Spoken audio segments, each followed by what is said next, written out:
Good evening, televiewers. You're welcome to Prem on this edition. We are going to be looking at courtship, asking the question as to how long that state of our lives should last. That is the period before we definitely get married. We also are going to be looking at cohabitation, what it's all about, its implications, and how to fix that practice that is becoming the more common amongst not only the youth but also the elderly. We are discussing these two topics this evening with panelists. Seemingly most of them are caught in traffic, but our consultant is in the house. Apostle Ambe Valentine is here with us. Good evening and welcome, Apostle. Good evening, Leo. Good evening, Cameroonians. Good evening, viewers of Prime Hour. Today is another Tuesday again for us to discuss relationship matters. It's a privilege to be here, and I thank the Lord Jesus for giving me life and wisdom to bring fresh knowledge from above. We all count it joy. We thank God for the grace to be able to do what we do every day, Apostle Ambe Valentine Gwa. So all honor, all praise and glory be to him. We thank him and we pray for more grace so that we can do even more. I'll start with you, since you're the lone person here, Apostle Ambe Valentine Gwa. We are talking about how long should the courtship last. What is courtship, by the way? Yeah, courtship is the period when two individuals come together before actually getting married.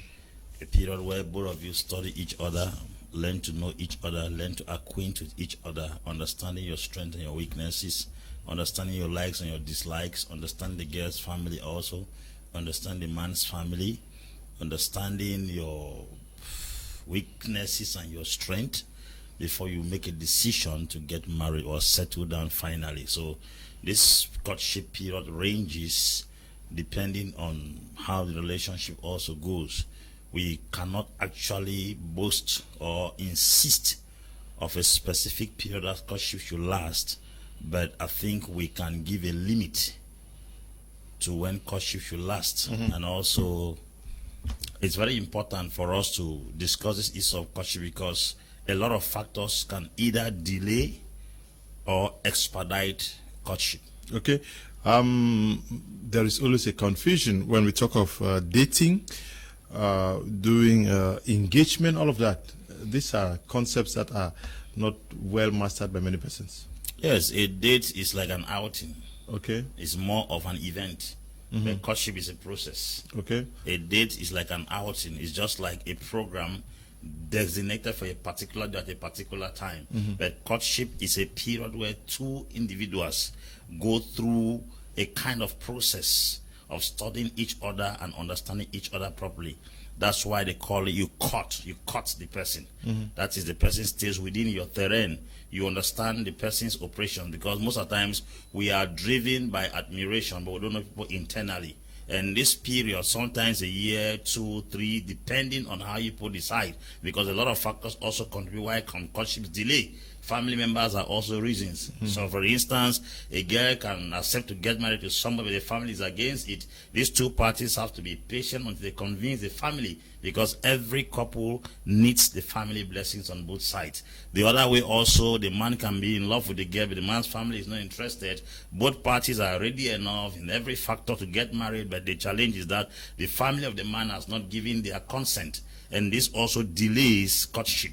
And if the both of them are so interested in each other, they have to be patient until both family members are convinced. What you're saying is that dating is not courtship. Dating is not courtship. Yeah, there is always a tendency for persons for somebody to say, "I did date that girl." Would they date? You know, you date is like a kind of how do I put it? It's an meeting. Event in a courtship.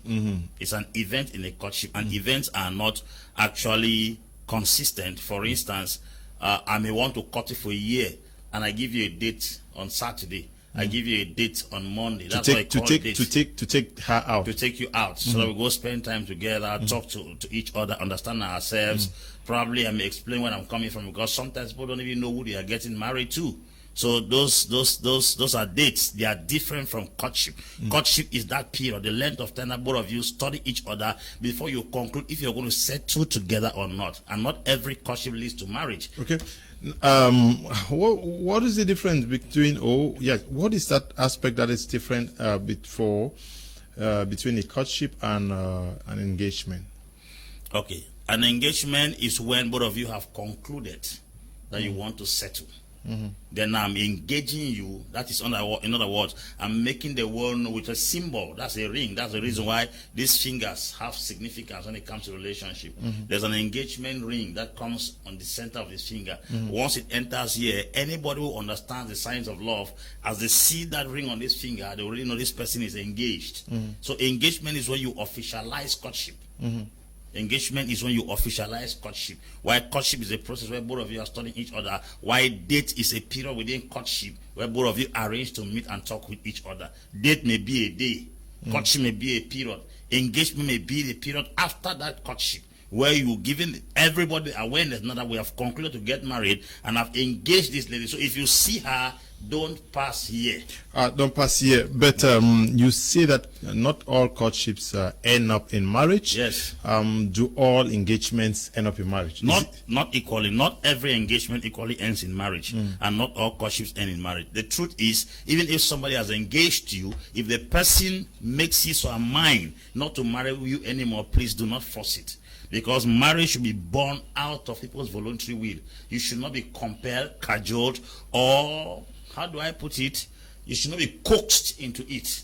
You should go into it willingly. And you should not be forced either by your father or your mother into it, because you are not going to live. Your mother is not going to live with the man he's forcing you to, or your mother will not live with the woman he's forcing you to. So these are things that we take into serious consideration. Even if you are at the verge of getting married and you see the relationship can no longer work, you have the right and the authority to denounce or to renounce the relationship. Rather than trying to please people, satisfy the desires of men. Oh, we cannot take this shame. Oh, we cannot take this humiliation. Oh, it's going to be a taboo, the family image. The truth is, it is better to have a temporal shock than to live with a perpetual dilemma. It is better to have a temporal challenge. It's better to have a temporal deception than to have a perpetual challenge. Sometimes out of ego, sometimes out of pride, sometimes we think of what Paul will say, what Paul will think, or what Paul will imagine about us. We engage into things that tomorrow we cannot contain them. It is better you have a broken engagement than a broken marriage. Okay, it's better to have a broken engagement than a broken marriage. But now, during this period of courtship, is it also the period where, in the courtship, when is the appropriate time to present partners to the family, to know who our intended husbands or wives are? Okay. Now, this varies because we have different cultures. You know, when we are answering questions on this platform, we are answering questions from a global perspective. Despite the fact that we are Christians and we have Christian values, in our Christian cycle, there are certain parameters with which you have to follow. We don't know if the Muslims follow the same, the Buddhists follow the same, or an African traditionalist follows the same. But I'm going to be answering it from a global perspective, that anybody who finds his or herself in this particular program today will understand how to present or what you think is necessary. One of the things and the mistakes we make sometimes is that we think that people can see our wives for us. No.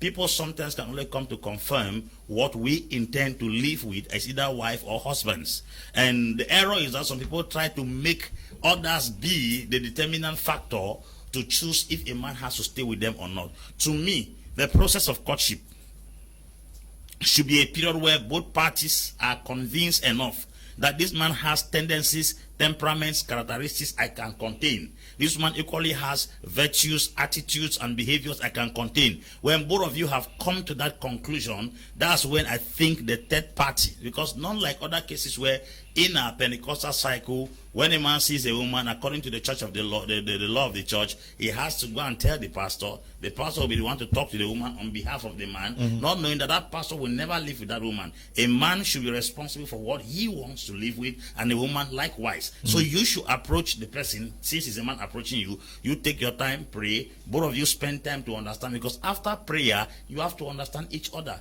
Because sometimes we are just sentimental with prayer. Not everybody hears God. Sometimes we follow emotions and feelings and sentiments. But Apostle, when you meet a guy or the guy meets you, how soon should they present you to their families?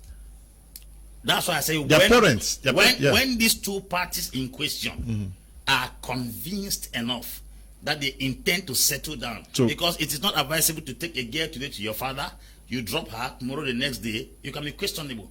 That's why it is very important for you to be convinced very well the woman you want to marry, for you to make it public.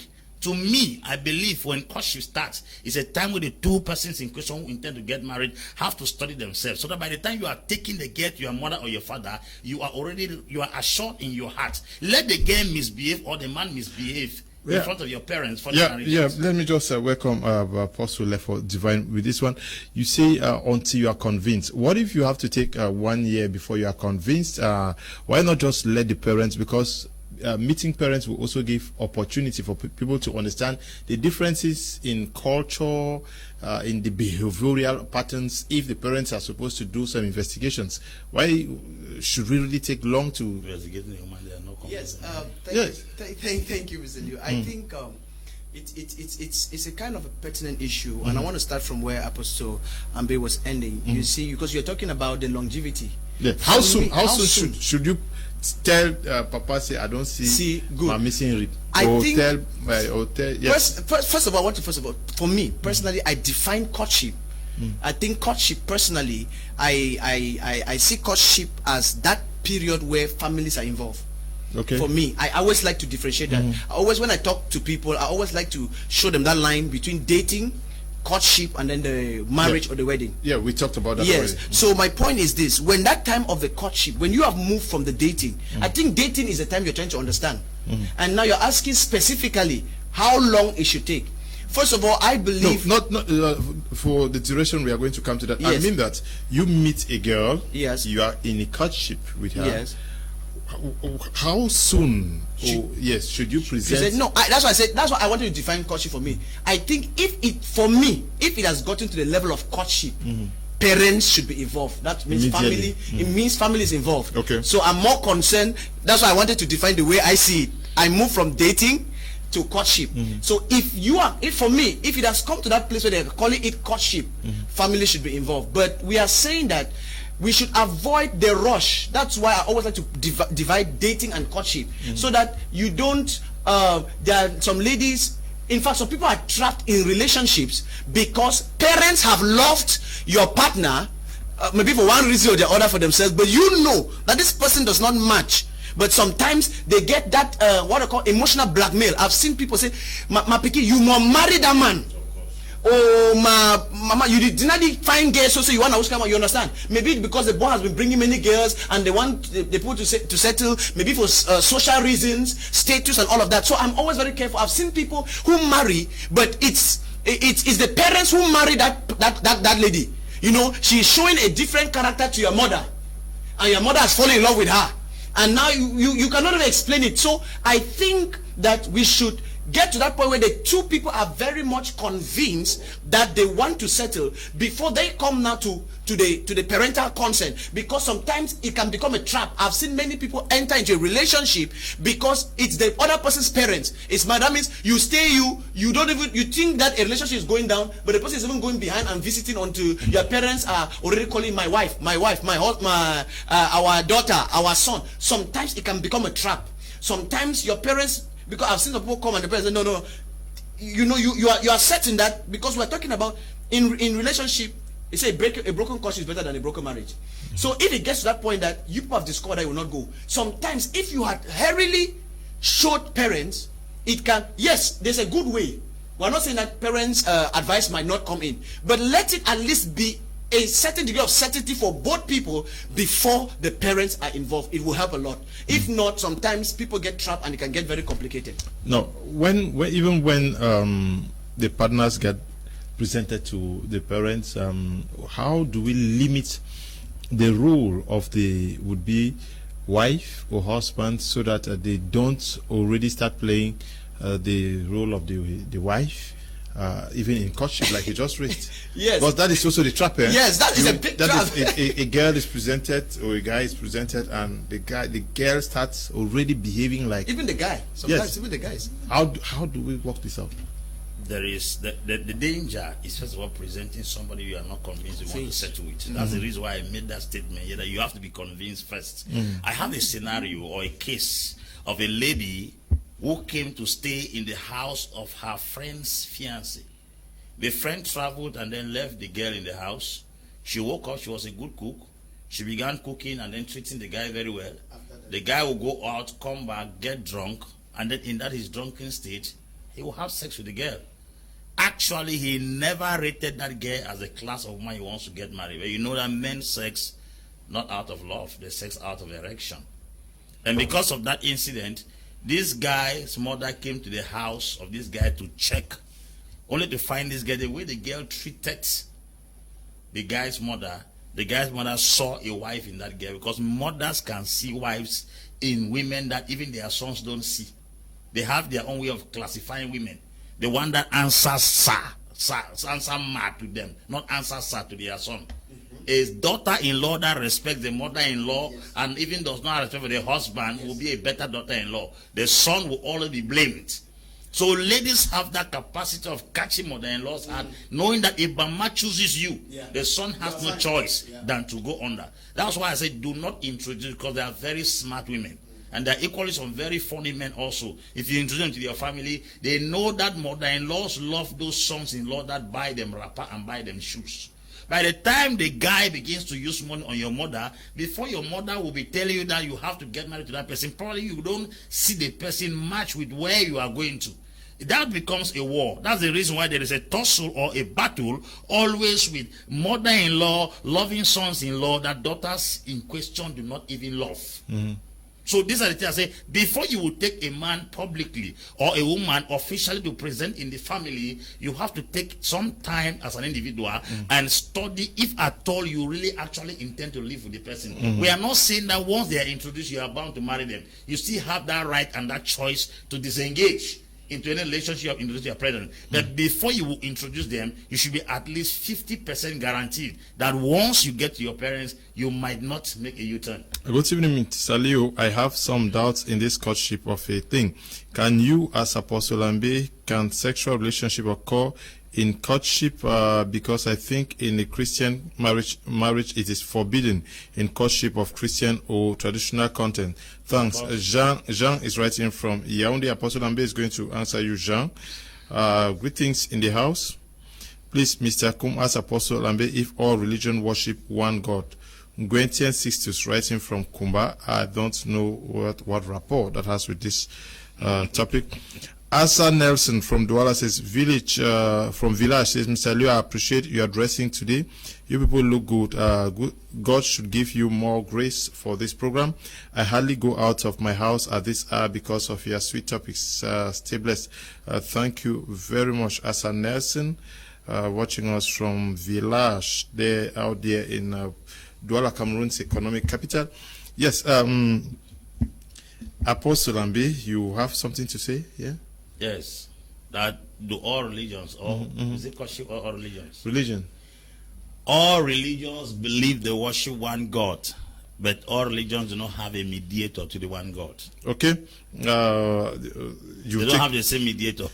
you take this question. Good evening, Mr. Leo. Is it advisable to get married to someone without courtship? Dominique Kimal is writing from Yaoundé. Good evening, Apostle and others in the studio. Interesting program and educating one.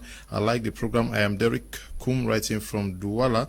They are both courtship, otherwise known as come we stay, should not be encouraged when love relationship is concerned. Something people take the advantage to studying the partners. Okay. Ekoge Maxel Akwe writing from Bangem. Ekoge, that's the second topic. Yes, but somebody is asking whether it's advisable to marry without courtship. First, that second question, though we have to talk about it, it's making me think that some people out there might think courtship is can we stay.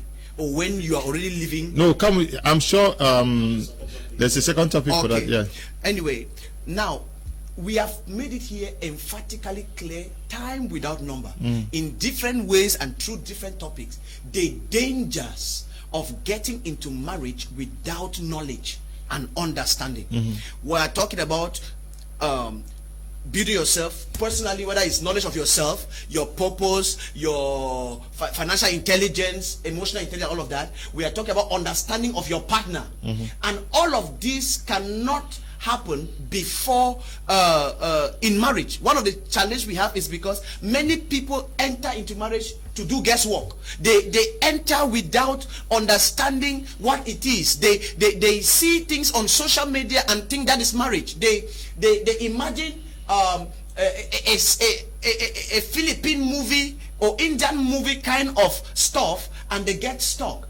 And this is, in fact, many Christians suffer in marriage because of this disillusion. They are disillusioned in marriage because of the kind of illusion they had of what marriage is about. In fact, one of the challenges we had in our contemporary churches is the fact that the word dating does not want people. In fact, I know of many churches that they don't want to hear the word dating because we have allowed the word define. In fact, people know today, if I say I'm dating this guy, what they're trying to say that I'm sleeping with this guy. So because of that, like if a girl is saying I accept that we should date, she's subconsciously saying I accept that we should have sex or we are in love. And because of that, church people are very uncomfortable with the word dating. And I used to tell people, I said, let's not be uncomfortable with that word. Let's redefine dating, what it is all about. In fact, I had one teaching on even the activities during dating. One of my books, or the topic I've always announced here, is profiling the man you are dating. All of these things. In dating, you are getting to know whether such a person compliments you and you would like to live all your life with. So how on earth can you, in fact, in our churches, a guy will just walk up to a lady, please, I would like to marry you. Like a lady you have never spoken with, you have never greeted. Now, why do they say that? Because they want to look spiritual. They don't want the girl to think that if I talk about dating, it means I want to enter into your pants.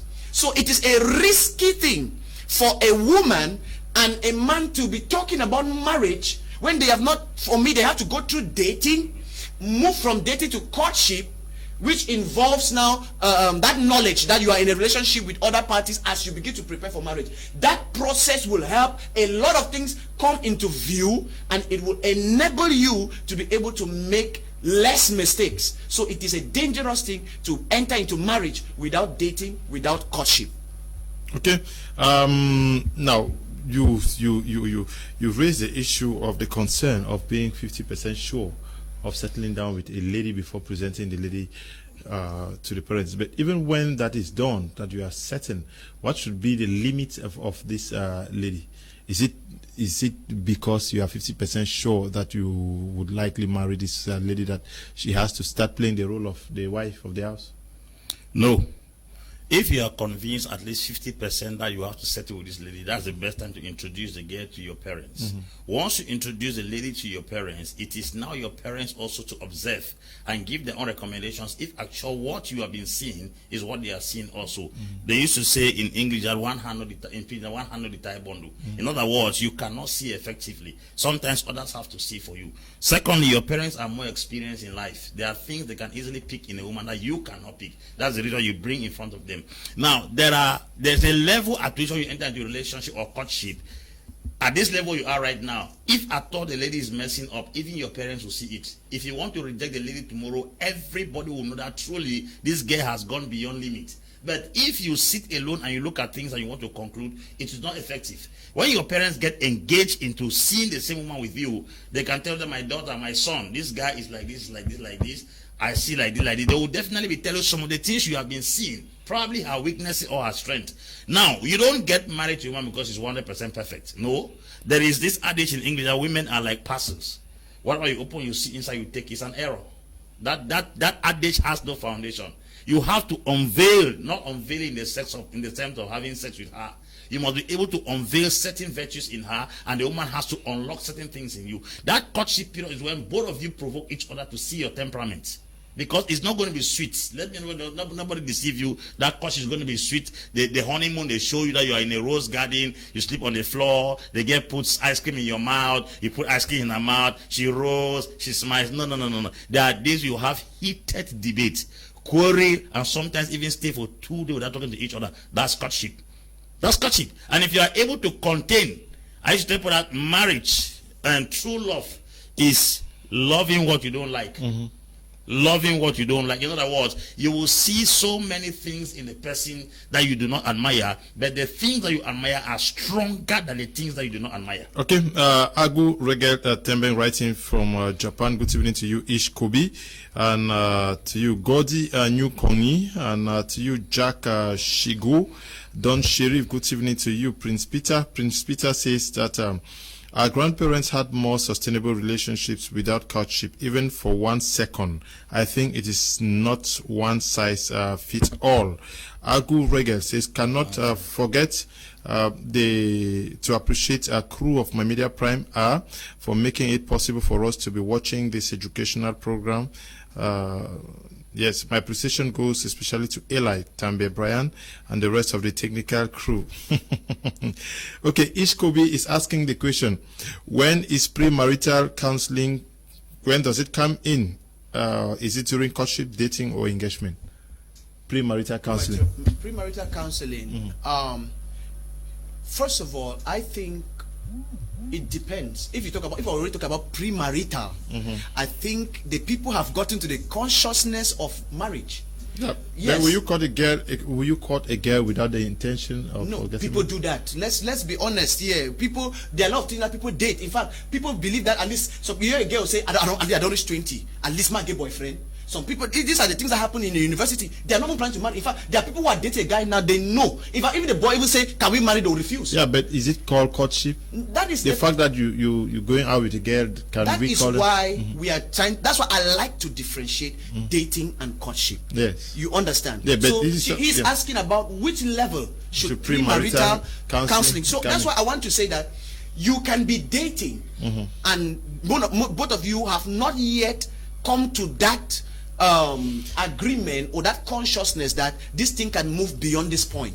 So if you have somebody or you both of you, I think at the level of dating, both of you can be understanding marriage at individual levels. Maybe you're building yourself up in your own way and the other person is building themselves up. But now you people have seen that, okay, we complement each other, this can go beyond, like Apostle Ambe was talking about, more than 50% or about 50% or more sure. Now when you enter courtship, I think premarital counseling comes in because sometimes this counseling will come from parents, from both parents. Sometimes it will come from spiritual heads, people who are qualified or good enough to do that.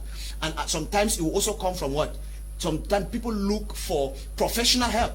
There are people who come from different ministry, different religious background, and seek my professional help in device consulting. Now, sometimes we take people from dating, but it's up to you. I think at the level of dating, it can be optional, seeing that there is no certainty towards the marriage. But now when it starts getting to courtship, I think premarital counseling is very vital, because at that point in time there is a greater consciousness and more commitment towards marriage. You people have moved past that point of just being friends. You have seen that, okay, this is going beyond. So I will recommend premarital counseling as courtship is going on, though it is still possible to have it during dating.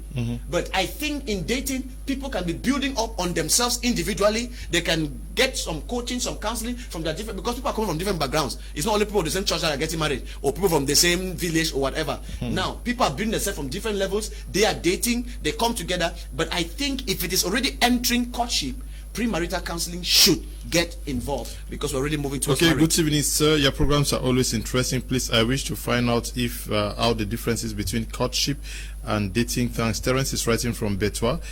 Courtship comes, dating comes before courtship now. Yes. Dating is the first phase, and then you enter courtship, and then engagement before the final marriage. Okay. Lizzie writing from. But some people, engagement can come in to usher their courtship.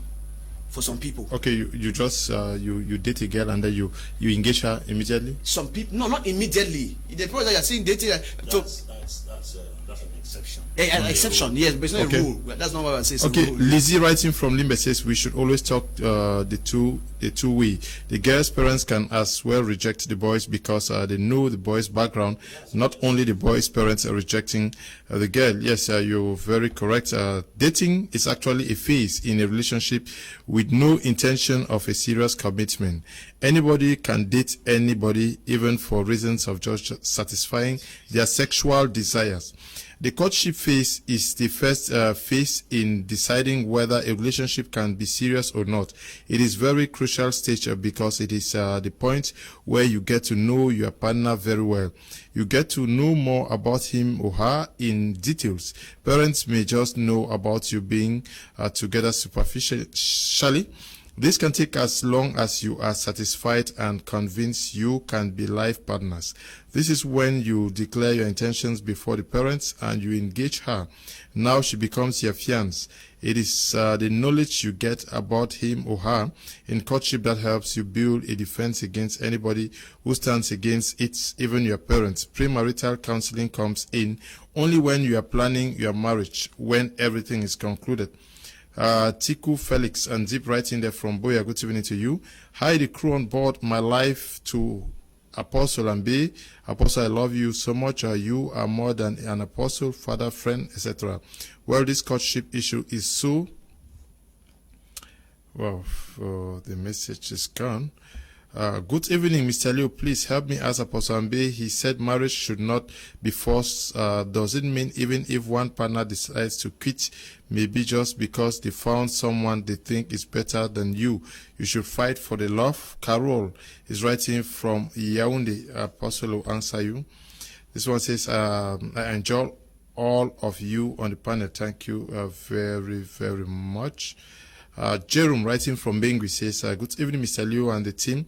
Special greetings to our able apostle. You are a blessing to this generation. It's like you are talking direct to me. Go deeper. Okay.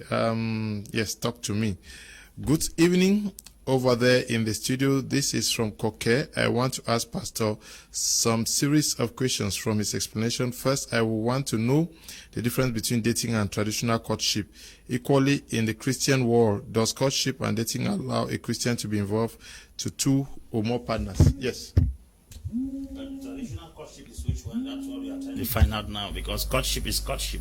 Whether you want to marry traditionally, you want to marry white wedding, it's courtship. Courtship is maintained at all levels the same. And we've said that is a period where both parties study each other to understand your likes, your dislikes, your strengths, your weaknesses, your dreams, your vision, your purpose, your assignment, and there you are convinced if at all the person is eligible enough to spend the rest of their life with you or not. That is courtship. Then from there you move to engagement, where you officialize the courtship by giving a symbol of a ring which is placed on the middle finger, that everybody that sees this one knows that the person is untouchable. That is what we call engagement. Then now you get to the premarital counseling. That is, premarital means you are very close to marriage. That is when you start talking about preparations, taking counsel here and there, and then before now, if you are doing your traditional marriage from the African perspective, or you want to do traditional marriage from the British perspective. White wedding is British traditional marriage. Our traditional marriage here is when you meet the family and then you pay the bride price. Then the family sends the girl to your house with the dowry. So that is a process. The next question that was asked there was... we may not have much time to follow all these questions, but now I want us both to look at those activities that we because he raised the issue of a traditional courtship. Traditional courtship, I'm not sure they say premarital sex is I'm not sure it's forbidden in traditional courtship. Apostle, that is something, and some persons may say that maybe you were impotent, and because there was no premarital sex, you did not find out about that. That's why I said when we are answering questions here, we should specify where we are coming from. We have a lot of cultural backgrounds and spiritual religious backgrounds that forbids us from doing certain things. As a Christian, I will never and ever have sexual intercourse with a woman, neither in dating, courtship, or engagement. That one is forbidden by scriptures. If at all you are not a Christian, you don't have that belief, and you are having a relationship, you want to be having your premarital sex affair, that's your business. But when it comes to the Christian cycle, it is forbidden. It's not acceptable. So when it's a traditional courting, probably you are not a born-again Christian, and then you believe in having sexual intercourse with a woman before officially getting married to her. That's your belief. Okay, let's look at courtship proper. The guy finds a girl, is wanting to know more about her. What are some of those core things to look out for in a woman, and for the woman to look out for in the man? You are talking about profiling, but also is it also the time where they both should be going to church for church services, attending seminars, workshops, and weddings together? Yes, I like this, because one of the challenge we have is that the very process of dating and courtship is not understood by many people. You see, most young people think dating is a period for clubbing. Dating is the period for juice and shawarma and fish and meat. Sometimes people just say, what do you want? You say fish and meat and juice. Now, they do all of this, brag around, sometimes take selfies and put on social media, and people say, wow, people look good together, but they don't even know each other. And funny thing is, at one point, you must get to know the person. But now, it is a dangerous thing to get to know that person when he's already married. And that is why there's a high divorce rate. So many people don't even know. And now you will see that the average young person think dating is about sex. And we always, now let's forget about, yes, I think Apostle Ambe has made it very clear about the religious background, but I'm not just talking about Christians. Let me talk to the person who doesn't even believe in the staying away from sex. Maybe I don't want to talk about the biblical point of view now. Not everybody's believing in the Bible. But now I'm talking to you. The truth there is, sex plays with your emotions. And most of the times, especially for girls, since they do sex a lot of times from their heart, it can blind you from making logical decisions. It can blind you, apart from the sexually transmitted diseases and all the risk. It is an emotional filter. It can give you a wrong lens. Sometimes when you are emotionally invested in somebody, it can make you not to see the things you should see. The things you should see. So when we are in the relationship, we are talking about things like what? I always tell someone, I said, you must be able, even when you are watching a movie, you can be able, what are the things? You are trying to understand the person's values.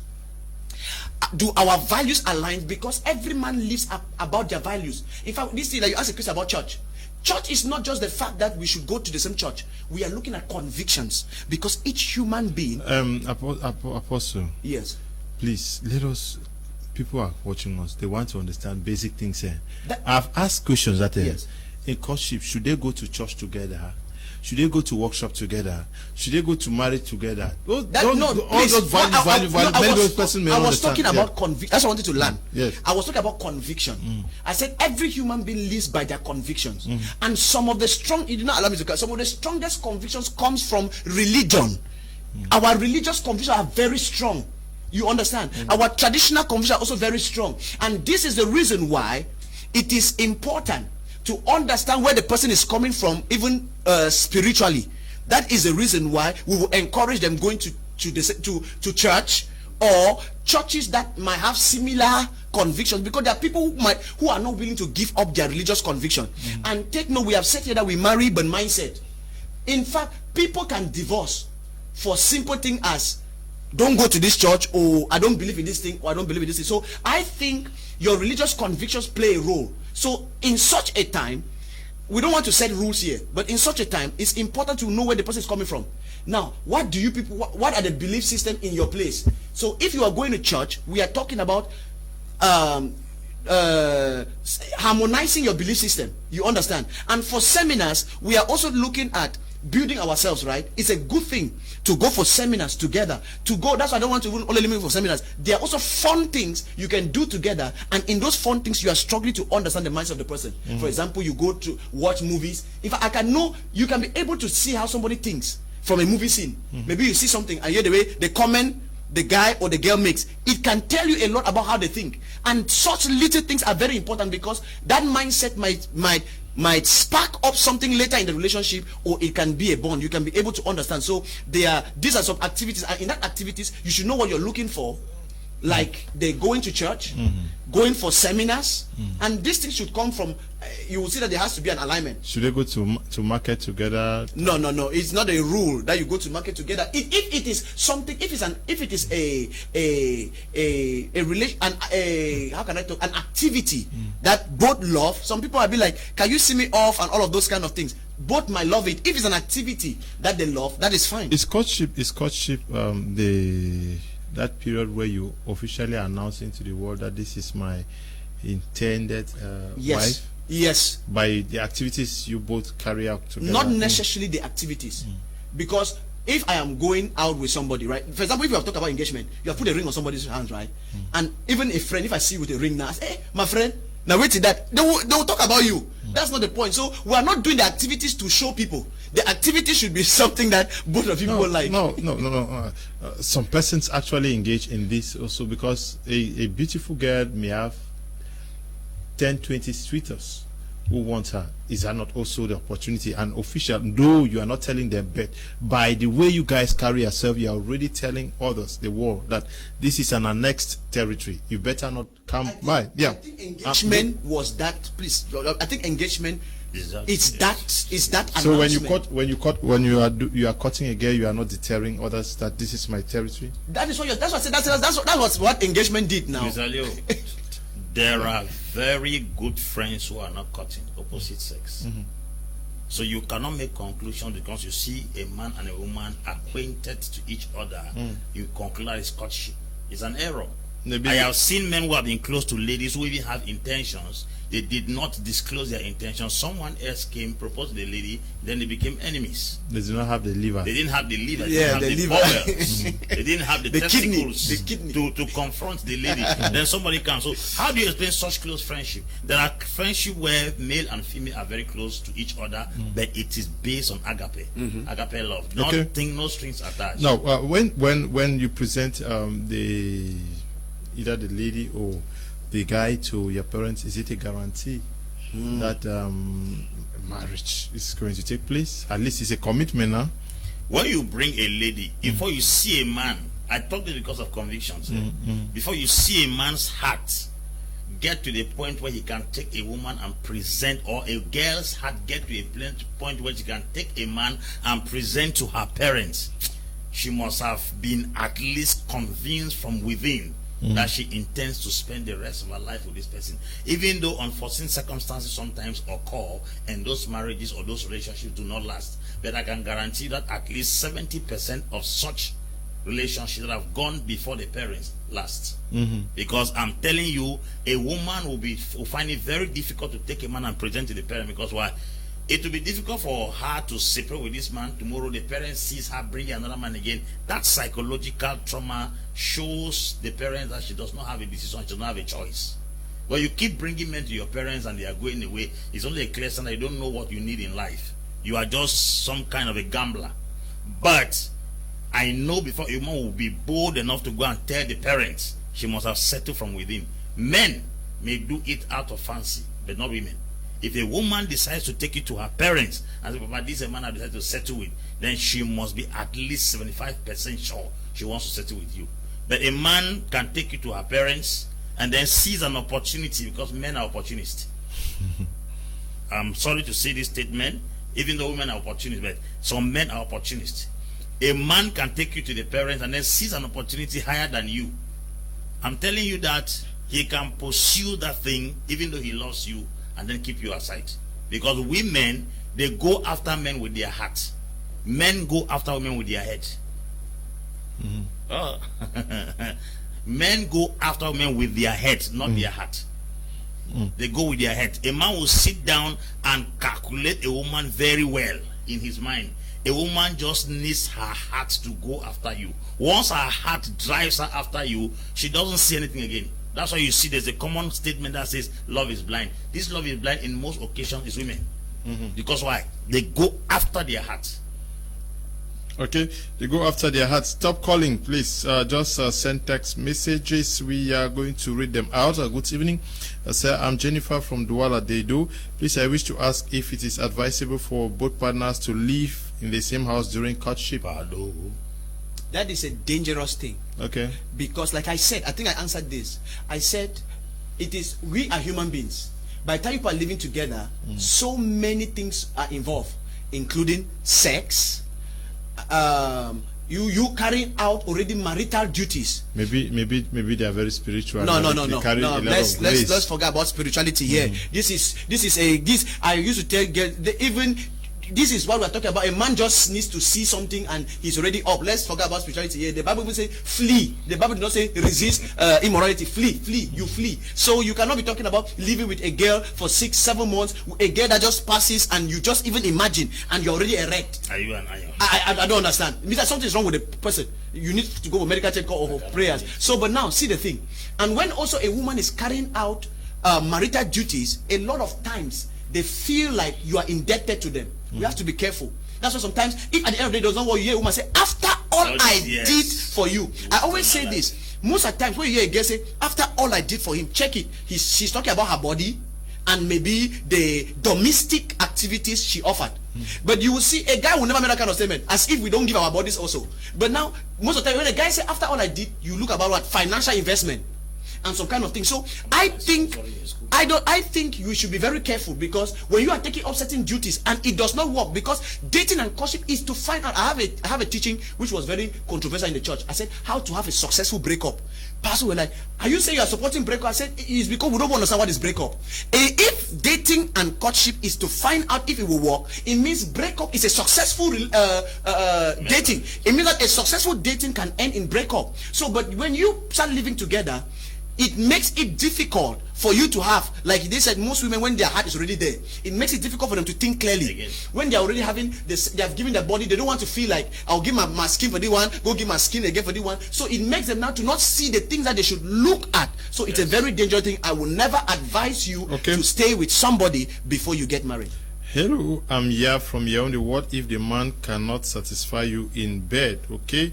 Yes, but quite difficult, because you say there's no need for premarital sex, you're already in it, and the guy cannot satisfy you. It means you're doomed for life. When we talk about not being able to satisfy somebody, it stands on two grounds. If a man has erectile dysfunction and did not disclose it to you, I've said it on this platform, you have the right to run out of that marriage. But how the man did not try now with you? So. No, the man has to be sincere. In relationship, your health. I was talking to somebody today. I said, we are talking about unfaithfulness in marriage. There is sexual unfaithfulness.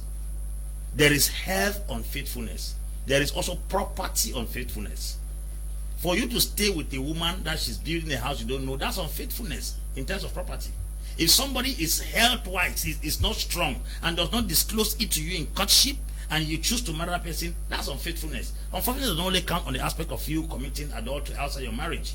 So if such a person, that the scripture says, if you find somebody in an adulterous act, the word adultery is not only talking about you sleeping with a woman outside. So what are you telling this sister what right I am from telling Yaoundé? the sister right now is that if at all the person has erectile dysfunction and did not disclose this to you, you have a challenge. You have the right to back out of that relationship. But if at all the person has a sexual weakness or weakness, how do I put it? The person can make love, but it's not strong in bed.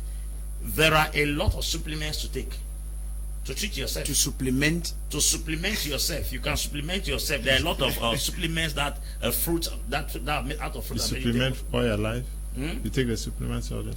Yeah. How can you take it? You will get here now. You get better. And then number two, some people also make love based on the response from the woman.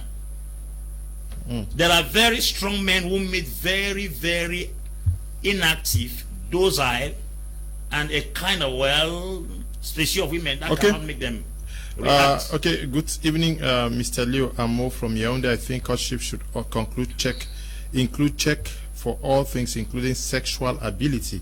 What you just said there. A friend found herself in a situation where it's after marriage that she discovered the husband has never ever had an erection. They had this holy courtship for 8 months, wherein the guy said sex was a sin.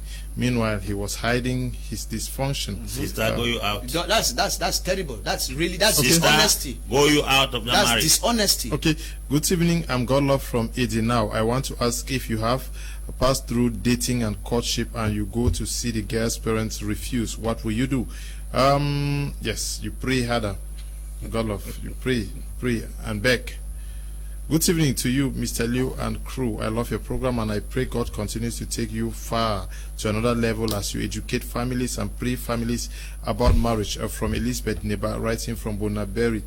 Kat Etash, good evening to you. Hi, family, I'm James from Bomenda. Please, would like to know whether after 6 years of courtship, it's normal that your partner abandoned you because you had a child in the process by mistake with another lady, although you have attempted efforts to apologize and start all over again. I think we should Yes. look Let me. yeah. I would like 6 years in courtship. Yeah. Yes. I think the first thing is this. Sometimes we should really help people here. Sometimes we need to be blunt. Like when you ask me, I always say, to me personally, my wise counsel is, when a relationship should be between 6 months and 2 years. Now that's not like it's some biblical rule, but this is the wisdom I give. It is difficult for somebody to hide everything in 6 months. Most of the time, I've seen people know somebody online. The man just comes back in 2 weeks, they marry, and you know nothing about the person. I've seen people who got married here when the man drove them from the house, or they went there and discovered that the man is living with another woman and all of those kind of things. Now, in 1, 2, 3 months, somebody can hide, but if you are around them and you know how to profile and you know the right things, you get the right counsel, it is easy to find out.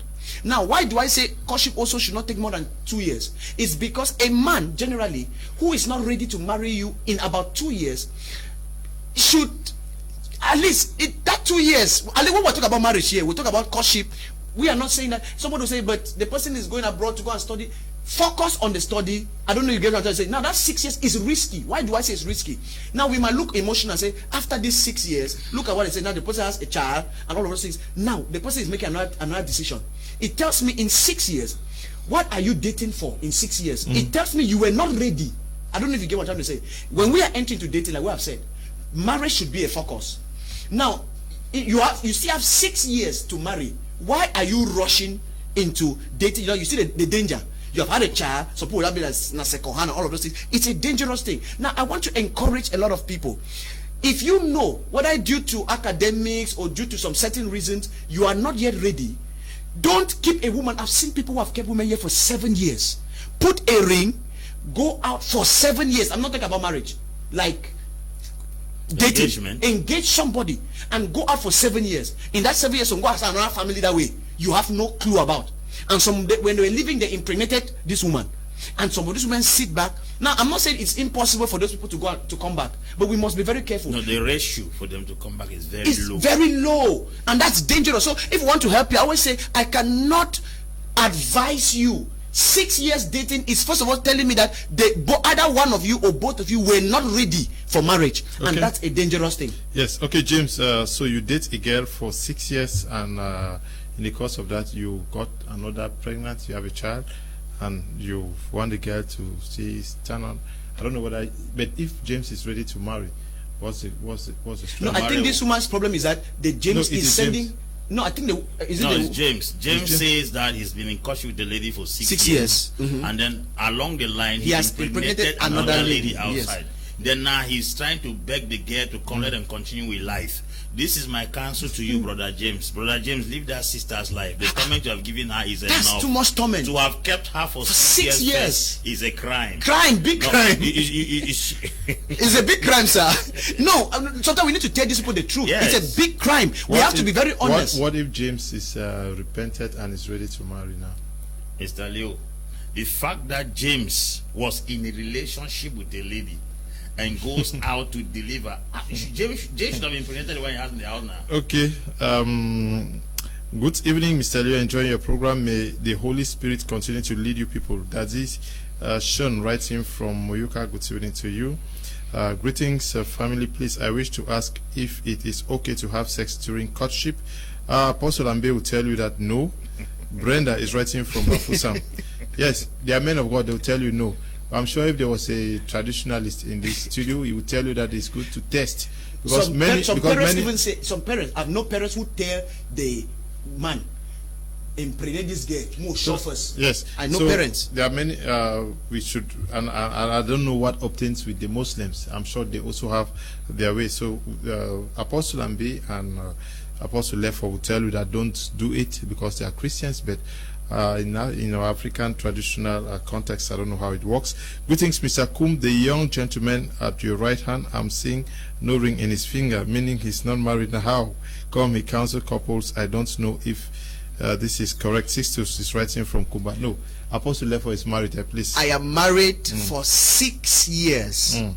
Not just married. I'm married for 6 years now. Okay, good evening, Mr. Liu, and all the panelists. Interesting program. I'm learning a lot, especially from Apostle Lefoh. Grace is writing from Yaoundé.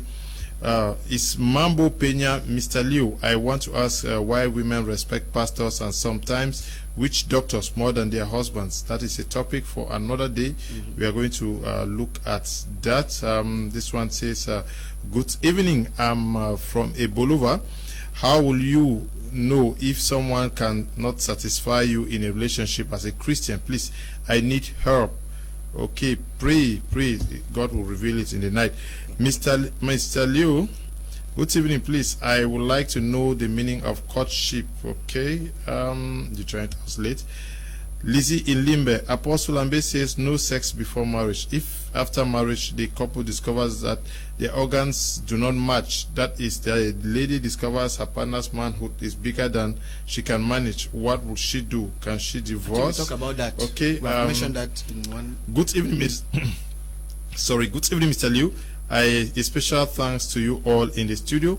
I love the program. I believe before the end of this program, I would know my stand. Sir Juliet, writing from Kumba. Good evening to you, Juliet. This one says, good evening, Mr. Liu. I'm really enjoying this program. What Apostle Ambe is saying is very true. Extend my greetings to Apostle Ambe. I'm Shantu, writing from Suza. It is not good to live with somebody before marriage. Temptation can come at any time, no matter how strong you are. Yes, true. Hello. Okay, I got that one already. Good evening, Mr. KUM. This program is very educative. The members are really explaining the topic to some people who don't know what to do before marriage. From Bar Stanley, writing in Kumba. Good evening to you, Bar Stanley. Good evening, Mr. Liu. Good topic this evening, but you seem to be diverting from your usual sociopolitical interesting topics. Lucy Ayuk, writing from Bona Dikombo. Tuesdays is for relationships. Good evening, Mr. Liu and the two apostles. There is a question that is sex permitted in courtship, but they haven't answered. No, we have answered. Mr. Aru, writing from Yaoundé. We say no. We have answered. No, brother, no sex in courtship. Hello, good evening to you all in this studio platform. About our answer. Like, seriously, what Apostle Ambe has said is very factual. No dating, no marriage, no courtships, no marriage. These two key things are important. Please, I'm writing from Kumba Ahone. He's writing from Kumbade. Now, Apostle Ambe Valentine Ngwa. But when a courtship is also dragged on for too long, it could be disastrous, no? Yes. The Englishman says teaching time saves 9. Sometimes when courtship, because people are not no, let me not put it that way. People are not robots. Human beings have emotions, sentiments, and feelings. As a matter of fact, there is no woman you ever want to murder you do not yearn for in bed. Nobody should claim to be some supernatural being. All of us, when we were in courtship, we saw our fiancés and our penis erected. We actually wanted them in bed many times, but the biblical restrictions kept us far away from it, not because the desire is not there. Now, when this desire is prolonged over a given period of time, sometimes when you are stretched beyond limits, you can no longer contain. The devil also takes advantage on what your heart goes after to attack you, because Satan can only attack you based on what you love. So he seizes what was meant for good, he turns it for evil For instance, two persons were designed to get married. They have feelings for each other. That feeling is genuine. The affection is genuine. The sentiments are genuine. The devil now comes in between those two parties in question and then abuse that genuine affection for each other by causing them to adulterate or defy the relationship. That's what happens. So when a relationship or courtship prolongs, it endangers the people. It exposes them to a lot of attacks. That is the way we encourage people not to prolong courtship to the extent whereby the devil can gain ground over your emotions and your feelings for each other. 2 years, 1 year, 6 months. I stayed in courtship for 17 months and I got married. 17 months were enough for me to study the kind of woman I intend to get married to. I don't know what you want to study, but a PhD in womanology or manology to stay for 6-7 years with a woman in courtship. That is it. Other factors also that influence the delay in courtship. Sometimes people are not financially viable or buoyant. Yes, that was going to be my next question. What if both partners are very broke and they have no support? That's what I'm saying. You can prolong the courtship if they actually love each other. Financial lack can push them to prolong the courtship. Also, parental resistance, family resistance on both sides. The girl's family could not like the guy, the guy's family cannot like the girl also. Probably those two resistance also can also hinder them. Sometimes church rules. Some church have very serious doctrines. That until you buy the pastor a suit and buy me pastor a suit, you will not get married. Until you buy gas cooker, you buy TV in your house. Those are burdens you put on people who are struggling to start life. The church is meant to instead support young couples stand, not to drain from them. And that's the purpose of the church. It's responsibility. I'm talking from my own point of view. We support people who are about to get married. Sometimes most of my pastors who get married, half of their bride price I give them to encourage them to get married in order to stay out of a reckless life and become responsible. Because sometimes when somebody is not yet married, there are a lot of things he cannot take as steps in life. So it's important for us to encourage the church to push young men who intend to get married, find the zeal in them to get married rather than trying to suffocate them with a lot of responsibilities and choking their lives. Apostle Lefoh, Divine, when should a woman or a man quit a courtship or any relationship that they can easily say that it's not leading anywhere? How soon should they? Signs. Okay, how soon? I think it's not really about the time. It's about what you have seen, what you have noticed. But for anything, the earlier the better. Yes. Why do I say so? But when we say earlier, that does not mean, because I want us to bring a balance. Must the courtship drag beyond 1 year before? No, that's why I want to bring a balance, because you don't just see a weakness and just rush and just back out. That's not what we're talking about. That is what we're talking about: the profiling, understanding purpose, value, understanding mindset. We have talked about how synchronized or how the minds are, the value system, the way you people think, because I've said that you are getting married to the way you think, to avoid a lot of discord. Now, if along the line, for the different reasons we have given, whether health-wise, whether mental disparity, because I've said that even mental disparity can cause a lot of problems. So whether mental disparity, whether health, whether spiritual or physical, whatever it is, if along the line, because we enter into dating, because it's like a prospect, right? You feel that this might, so you enter and you try to find out through understanding that person. Now, immediately, if you understand that person, and that's what we're talking about, between 1 year and 2 years. Why should it be going more than 2 years? Generally, when it starts going more than 2 years, to me, it's a bad sign. Bad sign means that what? It means that even if it was financial issue, right? You might, yes, we know that sometimes somebody might be planning something, but things go wrong. But a lot of times, more than 2 years says that maybe one or both of you were not ready to marry. You understand? Or you are changing your mind. Or you are changing your mind, so you don't prolong that. So I think that once, like between that 6 months and the 2 years that we are saying, out of our wise counsel that we are given here, if you discover that it is not going for those reasons that we have put, right, it is better to call off. Okay. Yes, I know this firsthand. I understand. It's not always easy. Okay. That is why you need to understand what you are getting into, so that you have the ability. You must also have that strength to call off, even when you love the person. Okay. Good evening to you, Son Derek, and the beautiful wife. We are going to come visiting any of these days we are using this platform, Apostle, is to say congratulations. Yes, congratulations to Song Derek, who just recently got married. Yeah. Welcome to the Club of Gentlemen. Okay, I hope Madam is taking notes and yourself. Good evening to you, Mr. Leo and crew. This your program is so interesting. I'm learning a lot. More grace to you guys. This is Jude writing from Kumba. Thank you, Jude. This one says, good evening, Mr. Leo. Please tell married women to stop trying to kill their husbands because they were caught cheating. We are in African society where men have the right, to marry more than one woman. We are not in the white man's culture that one man equals to one woman. It's Belinda writing from Bermuda. Strange. That's a lady. That's a strange Belinda, statement. what's happening? Good evening to you people in the studio. Ambe from Limbe. Please, is it good for a 17-year-old man to date a girl of 12 years? No, that's bad. Why is even a 17-year-old man? Your debate is wonderful. May the Lord give you more wisdom. Tita Sambela writing from Bali Mvoha. I don't know where Bali Mvoha is. Good evening to all in the studio. I am loving the program. Please, what will you do in a relationship which the two people love each other but their genotype do not match? You consider the future of your children. Good evening to all of you in the studio. It's a complicated one, sir. What will happen to a girl who had experienced ejaculation elsewhere, coming into another relationship, and after cutting a man without sex successfully, and now in her marriage she can't get satisfaction? Atem Elvis is writing from Douala Village. Good evening to you. I'm Stanislas from Santa. Good evening, Mr. Kuma. More grace to the two apostles on the panel.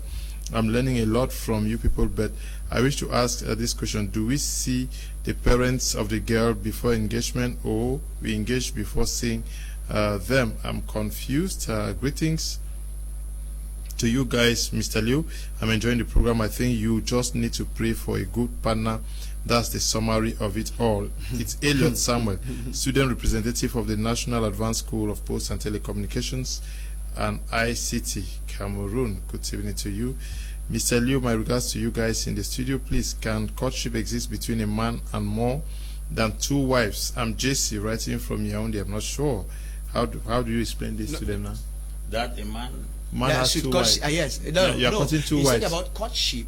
I think that's a wrong word there. Courtship and two women. Yes. I think that's what we talk about, not wives. First, because until you marry, you understand. But I get you get the question. It's like, should you have two women? Yes, I think that's the question. That's not courtship. That's testing. That's abuse. Okay. Abuse of courtship. Good evening to you all. I wish to say sex before marriage is a sin. As a Christian, we should stop being afraid of the sexual problems we listen to. God knew about them and still said we shouldn't fornicate. Trust God and pray to Him. Tell Him that what you want and He will direct your path. Obedience before complaint. I testify that I got married to my partner without knowing him sexually, and we were in courtship for 2 years. Today, we are doing fine. More grace to you all. Ruth is writing from Limbe. Thank you, Ruth. May God bless that marriage and bless and bless and bless in the name of Jesus. Yes, Apostle Kum has blessed you. Yes, Daisy writing from Kumba says, good evening, Mr. Leo and Apostle Ambe. Are you people in a country meeting? I like your outfits. Thank you. We did not plan. We just discovered ourselves like that today. Wow, it's an interesting topic. Sumbele Kelvin writing from Kongsamba says, good evening, Mr. Leo. I love you are an Apostle Ambe dressing. Quite interesting program. Can marriage that has kept courtship not be successful? Secondly, is engagement really necessary in a relationship? Okay, Sumbele, good evening to you. Tabot Machiavelli writing from Yaoundé says, greetings everyone. Love is blind and it will take over your mind. What you think is love is truly not. You need to elevate and find. Okay.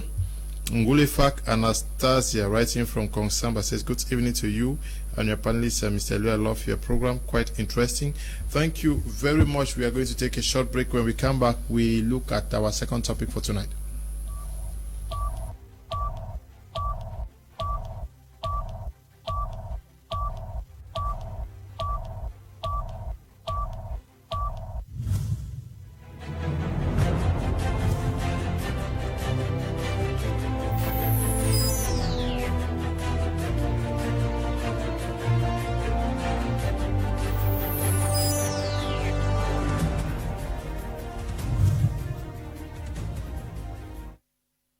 Welcome back. You're watching Prime on My Media Prime. Just to use this opportunity to say, if you are a business lady or a businessman watching us, this is a very good platform for you to sell your products. So you could be a sponsor of this edition or any other edition of Prime, especially this one that has to do with a relationship, so that you can actually touch many persons who are your key targets for your product. So if you think that you would like to advertise with us, call us and we discuss on what we need to do so that you can promote us in what we are doing, and then we promote you also to sell your product. And knowing that if you were to advertise or do promotion on the editions that discuss on issues of marriage and relationship, you will not only pass on My Media Prime, this program also runs on My Gospel TV. So you would be advertised on My Media Prime and also advertised on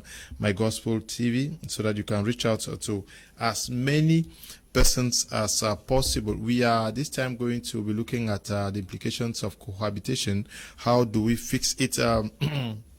Now, Apostle Ambe, Valentine, many persons have been living together. Can we really understand what is happening? That you live with somebody's daughter or somebody's son without officially getting married? Yeah, it's very common here, common in Africa. Can we stay? Yes, can we stay? As commonly said, can we stay?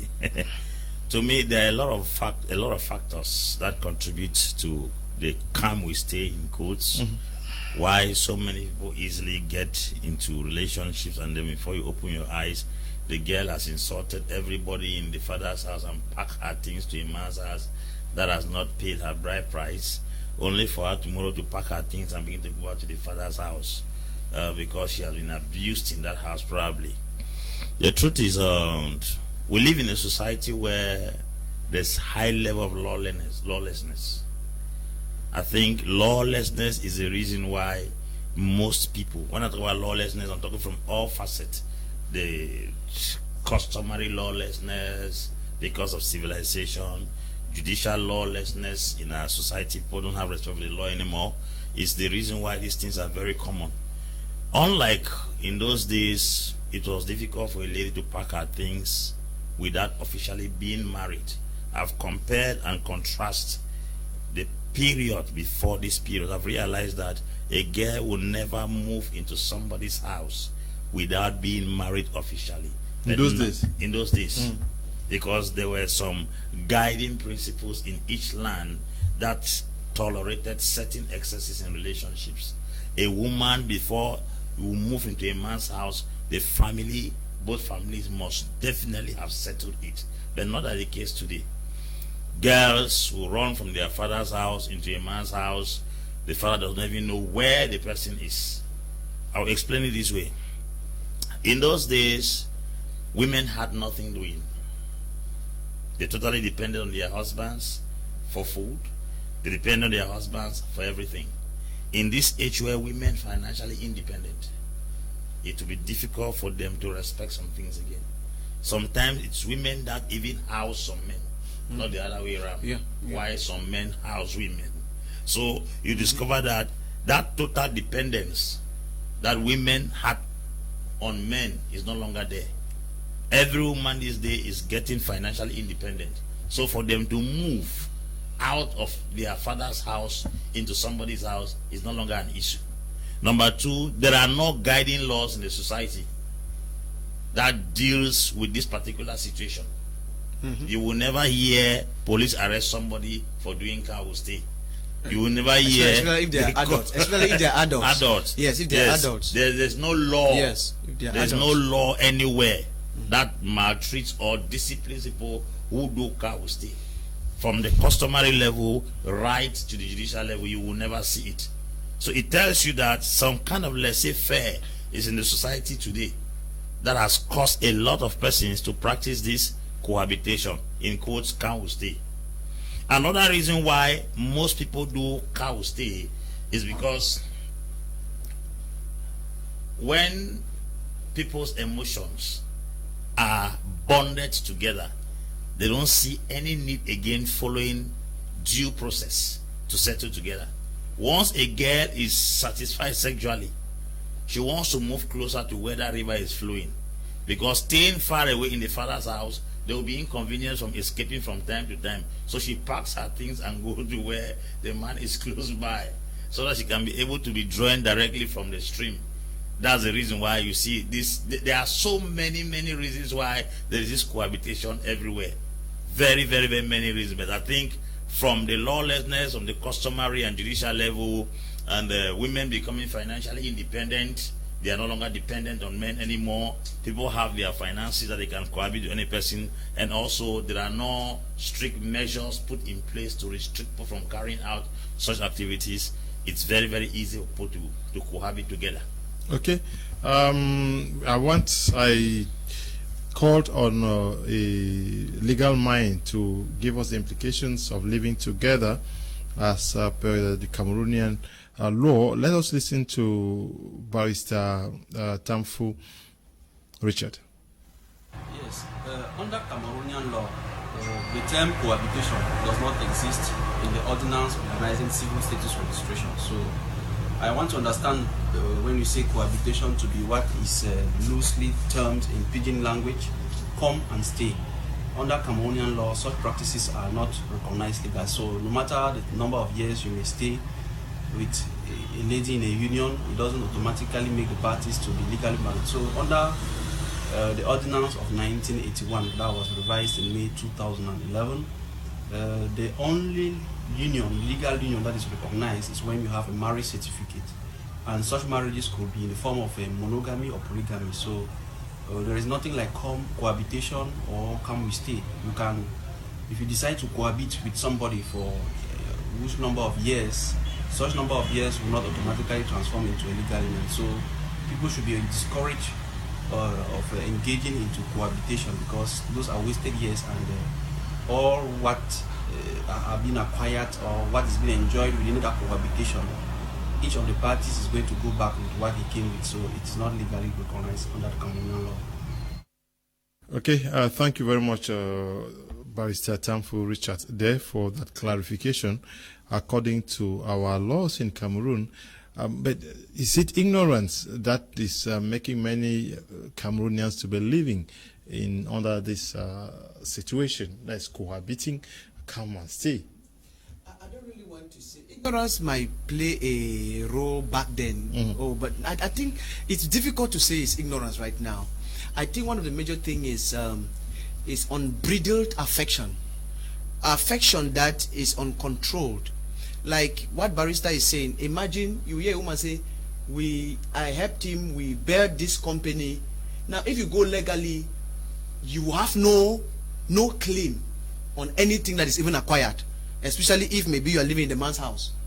You understand? I think it's a sense. Okay, for example, when I was in the university, we know of many boys or many girls that they send them, they had their room before the year was finishing, before they were graduating, so we're already living with a boy or a girl. So sometimes you don't even plan it. Sometimes it starts with visiting for weekends. Example. Then after that, maybe idleness, because one of the things also that brings, according to maybe among students, maybe idleness, proximity. You want to get close, you are emotionally attached before you know it. Then to some people, when they start feeling like they have had that assurance that they'll end together, because some men can actually give you that assurance. So you be that madam for house. Some people have that assurance. I know people who have 4 kids, 4 kids, grown-up kids, and sometimes when the quarrel come, the man will bring it up. I hope say I never marry you. The woman, I've seen a woman who go back and say, you can't do something before I come back, and all of those things. Why waste all of those years? So I don't think, because sometimes you talk to these people, they don't want to hear. As a consultant, like there's this talk, problem for man and woman, no pay. Sometimes you advise them. Why you advise them when they have a problem? The woman will be like, not true, sir. As she leaves, sometimes the man just talks 1 or 2 things, and then sometimes some of these women need if some people don't have they're looking for ways to take care. Maybe some have already been entrapped, like they talk about entanglement. So people are entangled, but now in our world today, even women house men. Yes, so it's a complicated society. Okay. And many a times when these people get attached, they just do this without thinking about the implications of the future. Good evening, Mr. Liu and the panelists. We live in a very funny society where even some parents send their children, their daughters, to stay with a guy just to avoid parental responsibilities. It's Lista Montana writing from Yaoundé.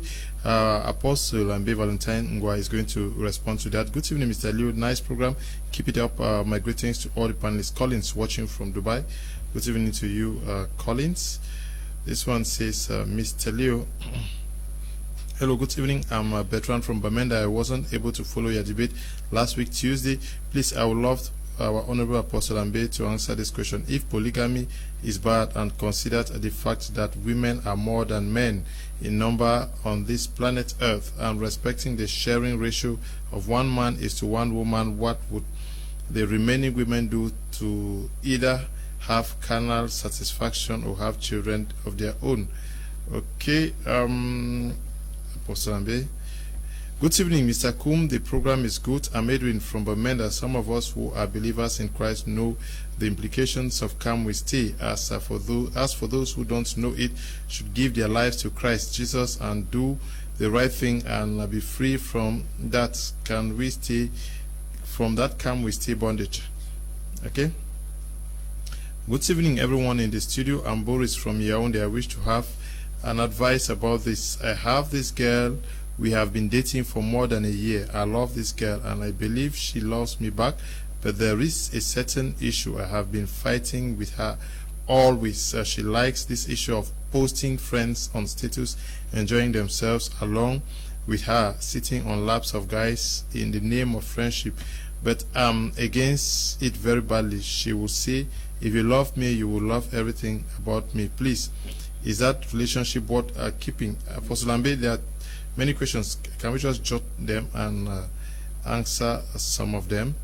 Kalis Choka is asking that if courtship, we cannot have sex, but can you cook and clean the dresses of the partner?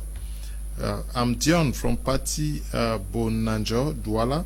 Good evening to you all in the studio. What can I do to my girlfriend if I have spent all, then she still have the mean to cheat on me? Okay, you spend so much on her and she goes on to cheat on you. Hello, Mr. Leo. I want the apostle to answer me this question. What if the two are in a good courtship but lack the basic finance to marry? Yes, apostle, many questions rest there. I should start with this. What if the two of you are in a good courtship but you lack money to get married? One of the things you have to understand is that if you truly find a wife, you will find favor. You don't need to be rich to get married. You need to be favored. The scripture says, he that finds a wife finds a good thing, obtains favor of the Lord. Sometimes they will even give the woman at a cost that is affordable. That's one of the favors you obtain. And secondly, friends, families from nowhere will come. The truth is, you have not disclosed your intention of getting married. If you go take a step of faith and present to people that you intend to get married, you will see favor follow you, because whatever God brings together, he releases his favor upon it. That's the first thing we'll answer. Secondly, the person who says there are 5.2 billion women and 2 billion men on earth, and we have more women on earth than men, and we are denying polygamy as per se from the scriptural biblical point of view. We are obeying the word of God and we are not obeying what the society is saying. The word of God has its principles, and those principles are unshakable and they are eternal. No matter how the society is going, we don't follow God's word based on feelings. We follow God's word based on faith. If you have 6,000 women tomorrow, marriage is not a pathway to heaven. Salvation is a pathway to heaven. So not everybody must get married. I'm sincere to let you understand that. God, who increases the number of women on earth and reduces that of men, is him who knows why he does it. There are things the scripture says, the things, sacred things that Lord belong to him, but those that he reveals to us is for us and our generation. So there are some questions we cannot question why he increased women on earth and then reduced the men. Hello to the crew on board. Courtship shouldn't be less than 6 months and shouldn't go for too long. Reasons is that courtship is the period to know the basic things you need to know about someone you want to marry. Not all things. Most people who date for long do so because they claim they want to study the other person very well, but they don't know that you don't study people, you study things. One of my quotes reads, the longer people date, the more they see reasons why they shouldn't get married. Cohabitation is also called trial marriage. Has added the number of single parents in our society because most often it ends up in tears. Unfortunately, women are always the victims of circumstances because they end up with children, and getting married again becomes impossible. Women should receive sense. Is Mrs. Asanji Yvette, family therapist from Bamenda. Miss Asanji Yvette, please, can you call me after the program? If you cannot call today, just call me tomorrow so that we can talk, please. There are many questions that were raised here. Did you not take note? Yes, I think you answered just one. Two. Okay. I answered two. Yes. Should somebody who is in a courtship cook? Yes. Clean the dresses? Of course. Okay. The only thing that they should not do is sex. They should. God didn't stop us from helping each other in courtship. The only thing that we have to follow scriptural principles. God forbade premarital sex. But I think we should bring a balance to this. I want to say something about this. Even though we encourage this work and all of that, I really want to say that there is a level where some people begin to do things that when you find out it does not work, they feel used, they feel abused, they feel sometimes even the kind of investment somebody invests. I'm talking about people who don't have emotional intelligence. Sometimes they get annoyed, or they don't have that heart or the audacity to step out when it does not work because they feel they have invested too much in it. And this is also, that's why you should be very careful. Like I advise some men, I said, if you are paying school fees from high school right up to where, still put in your heart, because some girls can take that, and at the end of the day, I've heard of many cases where people even kill themselves. Now, and some girls will take it and tell you that I can't be wrong, greasy, we'll go marry, and all of that. So while we are doing this, I want us to set some limits, because sometimes some people feel somebody can do something to you and make you feel indebted to them. And marriage should not just be a reward for somebody's niceness.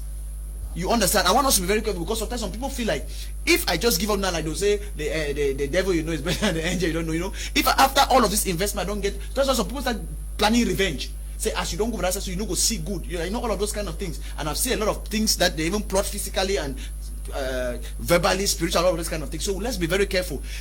While you are helping each other, it's a good thing, because in fact you show your kindness, your gestures, and your love. But let's be very careful that you don't go and overwork yourself and feel that because of what you did, this person must. I always say that even when Jesus gave himself to us, not all of us have accepted him. I'll be suffer for it. Yes. That way poor. Yes, so let's be very careful. Okay. Let's be careful. Good evening to you all in the studio. Interesting program. It's not good to date a lady for 6 years first. We need to know that the biological cycle of a woman runs 10 years ahead of a man. A serious man will make his intentions within a year. Some men keep turning around a lady without saying anything for a long time. I advise such ladies to face the man and ask him to come clear. Jones is writing from Bamenda. Good evening to you, Jones. Good evening, Mr. Leo, to you there in the studio, and to all our televiewers. And Apostle Ambe, thanks for bringing up such topics and educating some of us. Tiku Calixtus, writing from Cyprus. Please, Apostle, how do I cope with a man with 4 kids from 4 different ladies, and the honest truth is that I love him and he loves me as well? Brenda is writing from Bafusam. Oh, difficult one there. Greetings, Mr. Leo. I'm Genesis from Bekundo. I'm glad with what the barrister spoke about cohabitation from the legal perspective, because a lot of cohabitists think they're living together for many years is marriage. Okay, very important. Now, Apostle Lefoh. Yes. Now, many persons should also understand that cohabiting also could be masterminded because of the maltreatment or favored by the maltreatment of either a girl in their home. She's not loved, she's not well taken care of, and she thinks that she can only find solace in the house of a man who showers her with love. Yes, I very, Which very means that parents themselves should be aware. Yes, be very careful. True, especially when these men have the ability to offer these girls what they think they are missing at home. This is something, it goes a two-way, and I really want to just use 1 minute to balance this. Parents should be careful, but sometimes children feel that rebuke and discipline is hatred. And I have seen sometimes, even when we were growing up as adolescents, sometimes we plotted to leave the house because they were trying to beat us. Now, if many of us had the opportunity to have left, we would have left. Sometimes men outside give opportunity for stubbornness. That's why some parents say, no, you don't. You hear your mom say, no, you don't know massa. No, you don't know massa. Now you talk about the talk. You know, sometimes these are some things that happen. You see some people. So I want us to bring the balance. True, there is a kind of atmosphere at home. I've seen this a lot of times. In fact, I've seen many marriages where the man got close to the girl. I know this even in church. The man got close to the girl because every time the girl is running from their house for one thing that's happened, and is coming to come and tell the man, you know, this is what is happening in my house. I know one brother, that's why the girl was always coming, you know, like meeting one spiritual brother in church. This is what is happening in the house, this is what is happening in the house. And the more somebody sees your vulnerability and they try to make it work, to try to fit it, it's easy to develop feelings for such a person. So I've seen people that the man is making up for those lacks at home. So I think parents also should take note of that. But also some children, some people who are not mature, they take any rebuke or anything at home to mean that they are not loved, and some of them can run into hands that might abuse them in future. So let's be very careful. It goes both ways. Okay, it goes both ways. Good evening in the studio. I'm Anita from Bafusam. The program is so wonderful and educative. During courtship, can you cook, clean, and do other chores but have no sex? I'm sure Apostle Ambe said yes, you can do all those things but no sex. Hello, City on board, the Prime R. If I don't get married but decide to have a child or children via in vitro reproduction as a Christian, have I sinned? It's a Jane writing from Douala. Why would you not get married now, Jane? Good evening again, Mr. Liu. I'm totally against come we stay. That's why I don't accept cooking, cleaning, and doing spouse things to friends. Why will he marry you when he has all he needs from a woman already? The level of tolerance and respect to the spouse is different to that of a friend. Kalis, good evening to you and to your mother and aunties watching us from Yaoundé. Good evening, Mr. Liu. I'm Lemia Rose in Yaoundé. I have been in courtship for 12 years with a man who traveled abroad. We communicate every day and he takes good care of me. What should I do? End the relationship or continue? My sister, the Holy Spirit will help you. Good evening, Mr. Liu and members of the panel. Polygamy was a common practice in Africa before the coming of Christianity. Christianity is greatly criticized for destroying African cultures. Ma Bison, writing from Kumba. Good evening, Mr. Liu. I'm Jalvata Kizito from Yaoundé. Ask your panelists which marriage is legal in case that one is not financially capable to do traditional civil and church wedding. Okay, which one is valid amongst the three? Good evening, sir. This is the first time I'm listening to your program and I really enjoy it very well. I have questions. What should a lady do if her friends and family encourage her to leave a poor guy who had sent her through school to the level of working, and now that she has a good job, those people see that he is no longer her level? Difficult one now because you need the blessings of the parents. How do you do? A guy sponsors a lady, the lady gets a good job, and then the girl's family says that the guy is no longer good enough for the lady. The family of the girl is cursed in the morning, cursed in the afternoon, and cursed in the evening. When the guy was sponsoring that girl to go to school, the guy was not stupid. The guy was not useless. When the guy raised your child before your very eyes, if you were a parent that actually was responsible, it wouldn't have been a boy sending your own child to school. That shows your own level of irresponsibility.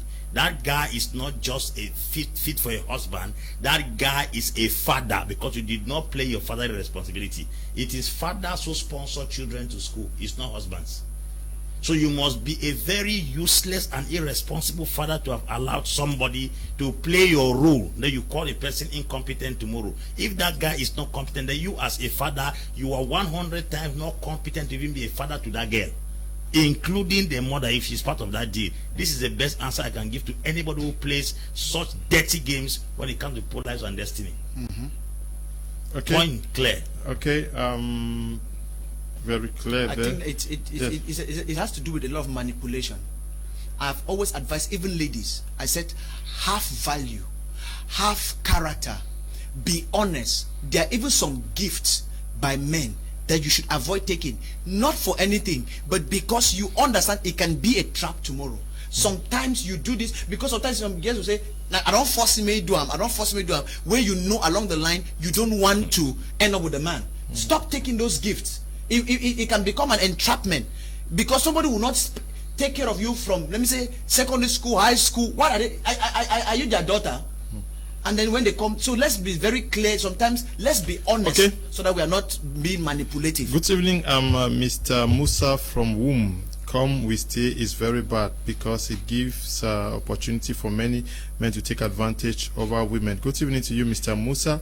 I hope that our Zakwata out there in womb is doing well as 3 corners. Okay.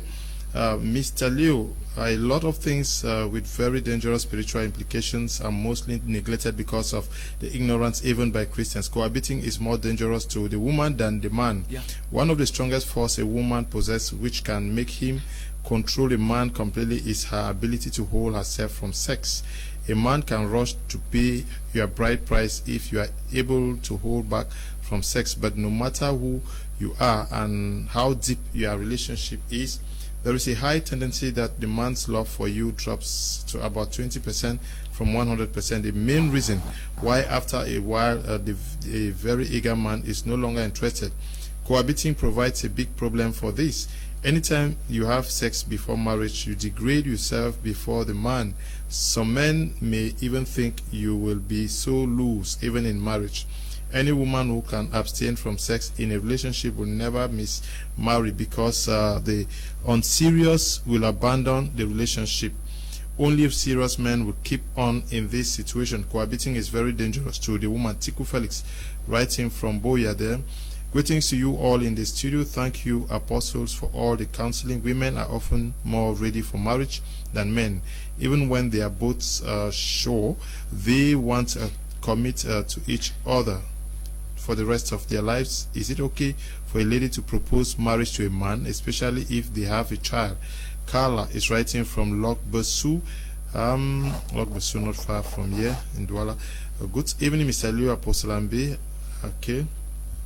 How do you deal with a man, fiancé, who is abroad and gives video calls only when he's at work, on his way to work, or his way back from work, and will never get into a video call with you when he's at home? I think the person asking this question already has the answer. Something is definitely wrong. Somebody is at home that they don't you already have the answer. Yes. So. Hello, Leo. Cynthia from Douala. Please, I wish to ask if it's advisable to marry a man whose siblings are very troublesome.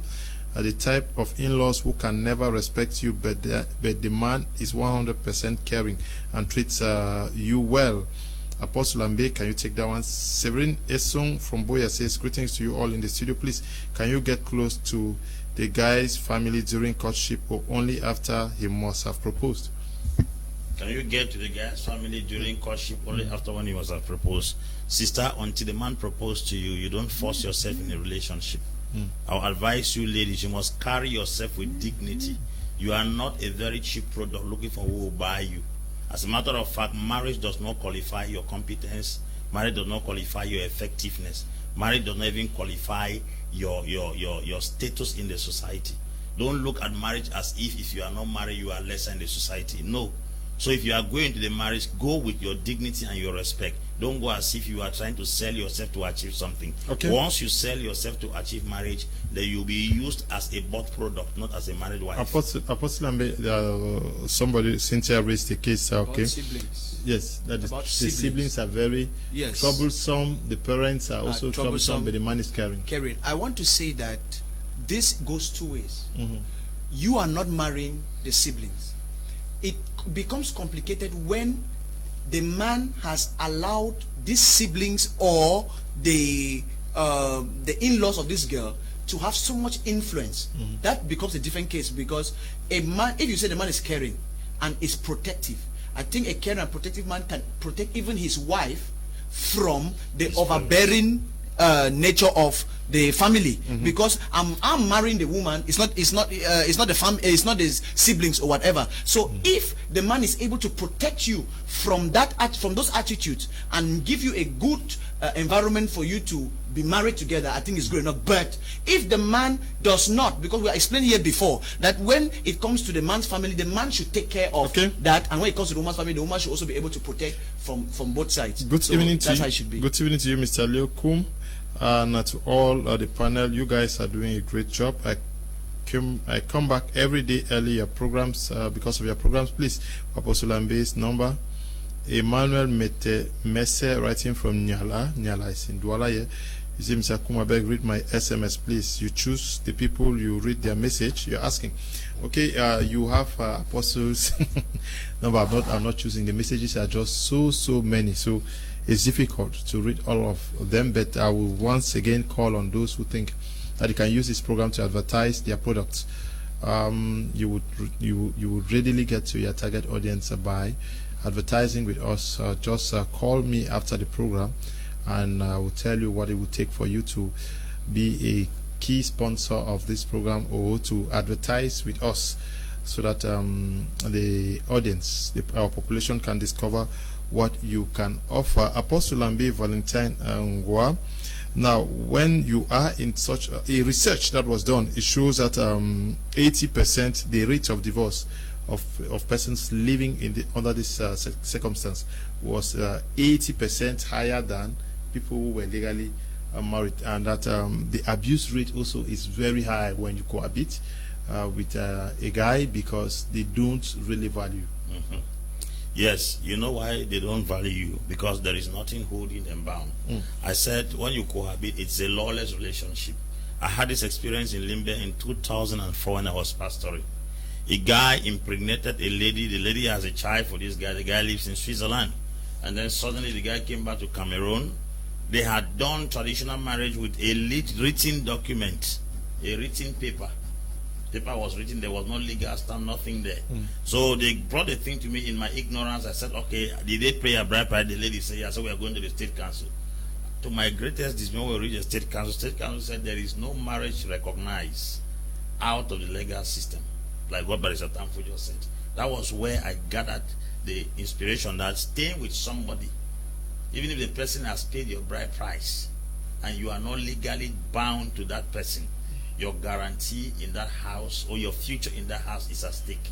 Talk less of somebody who has not even seen your parents officially, and you are staying with the person because probably you are desperate. The person can misuse you because there is no law that is binding you and the person. He has nothing to lose tomorrow.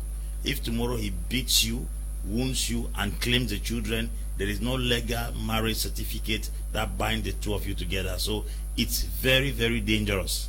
So high level of separations come through this, because why? You are not valued in the house. But there are some things if they put in place. For instance, the two families know each other, your bride price has been paid, and then the state has recognized you with a written document called marriage certificate that binds the two of you with the state laws. It gives the woman a certain level of weight and capacity in the home, which if tomorrow the man wants to abuse her, the law will take its course. But if you are there, you are like somebody who has no covering, who has no shield, so you can be kicked in like a piece of container and kicked out at any time because there is nothing covering you. So we do not encourage you to stay or cohabit with somebody. Even when you cohabit with somebody, as some people are already doing, please try to do your efforts to convince the person in question to officialize the relationship by marrying you, as well as signing a marriage certificate to give you a certain level of covering and capacity in your home. Okay, for those who are living together with men or women are not legally married, can we take another listen to what Barrister Tamfu Richard said earlier on? Under Cameroonian law, the term cohabitation does not exist in the ordinance organizing civil status registration. So I want to understand when you say cohabitation to be what is loosely termed in pidgin language, come and stay. Under Cameroonian law, such practices are not recognized legal. So no matter the number of years you may stay with a lady in a union, it doesn't automatically make the parties to be legally married. So under the ordinance of 1981 that was revised in May 2011, the only union, legal union that is recognized is when you have a marriage certificate, and such marriages could be in the form of a monogamy or polygamy. So there is nothing like cohabitation or come we stay. You can, if you decide to cohabit with somebody for which number of years, such number of years will not automatically transform into a legal union. So people should be discouraged of engaging into cohabitation, because those are wasted years, and all what are being acquired or what is being enjoyed within that cohabitation, each of the parties is going to go back with what he came with. So it is not legally recognized under the Cameroonian law. To you and panelists, Mr. Leo, to me, cohabitation is a direct satanic attack on God's divine order for marriage. Genesis, writing from Bekundo, good evening to you. Genesis, good evening, Mr. Leo.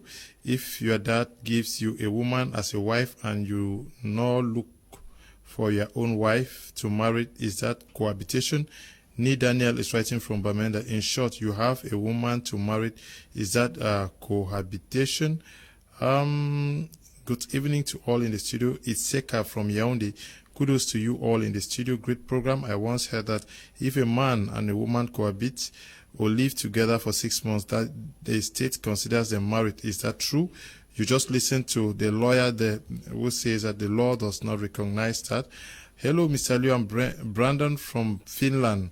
I have this question to Apostle Ambe. He said, according to Christianity, monogamy is the only form of marriage. What about the people in the Bible who have more than a score of wives? Does it mean these people are in hell? And the Bible says if you cannot stay without a man or a woman, you should get married. Don't you think why a lot of women are committing fornication? Is it because they cannot stay without a man or woman? Good evening to you. Blessed evening to you all in the studio. Please, I had this problem with my girlfriend because I used a different number with a different voice to chat her, and she accepted, telling me she has no boyfriend, whereas she is the one I'm about to get married to. Christian is writing from Boya. What should I do? Christian is quite sad. But Bashiru, writing from Way village from the Republic of Way, Bashiru says, good evening, Mr. KUM. I wish to ask Apostle Ambe to explain this phrase in the Bible where Abraham's wife Sarah gave her slave girl Hagar to marry as his wife so that they could have children in the book of Genesis. Is he saying that this quotation in the Bible is wrong? If yes, where precisely in the Bible are we asked not to marry more than one? Because the Catholic will say Jesus did not get married. What about Solomon? We Muslims, a man is entitled to 4, lest you cannot be just between them. Then you marry just one. Thanks. Thank you, Bashiru. That somebody did something in the Bible does not mean that it is endorsed. You should know the will of God and the errors of men. The Bible is not written only with correct things. It's written with the mistakes of men. A mistake that is not endorsed by God does not mean it should be applied.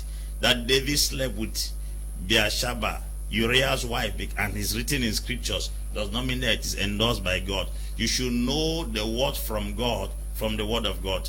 The Bible is a compilation of people's lives and people's right, good, bad, and the ugly. So you should go in the scriptures and know what God is giving us as his counsel and knowing what he's warning us against. That Solomon got married to 700 wives is not an endorsement from heaven for everybody to get married to 700 wives.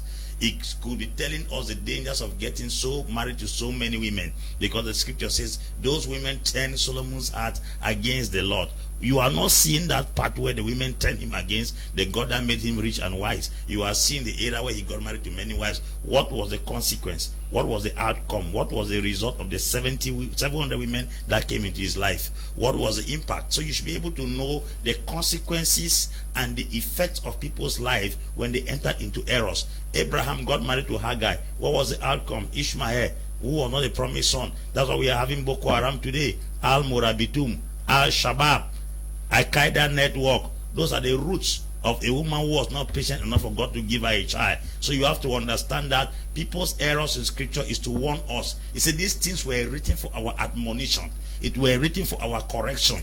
That the Bible, that something came from scripture, doesn't mean it's always correct.